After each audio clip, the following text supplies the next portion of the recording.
makatulong din po sana kayo sa akin, sa aking pamilya. Kaya ginawa naman po yon ng ating mabait at pinakapipitagana na si Consyal Oscar Rafael. Siya po ang may-ari ng ating talungan na nakikita sa araw na ito o sa oras na ito. Kaya salamat po, Konsi Rafael. Ikaw ay tunay na may puso, handang magmalasakit para sa kapwa niya. Hindi katulad ng ibang tao, gagawin ang lahat para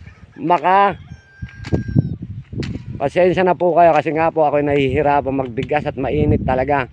Mga taong ganyan, sana naman po wag po natin panatiliin sa kapwa natin ang mga bagay na hindi dapat gawin sa sarili at higit sa lahat sa kapwa tao. Isang magandang umaga po at maraming salamat po sa mga sumusuporta sa aking video vlog. Kayo po ang tunay na bida rito. Instrumento lang po si Ginoong Crisanto Apostol. Bagamat lagi nyo naririnig, yung po ang katotohanan.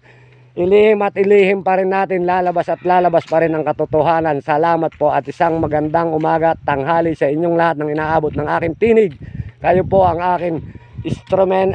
Kayo po ang nagpapalakas ng loob at nagbibigay sigla sa akin. Paano na kaya ang buhay ko kung wala nang mga taong nagbibigay, nagpapalakas, nagpapasigla sa akin, higit sa lahat ang aking pamilya. Kaya ko ito ginagawa para sa pamilya ko to. Hindi pansariling kapakanan ang aking ginagawa para sa nakakarami at isang magandang umaga muli. Salamat po.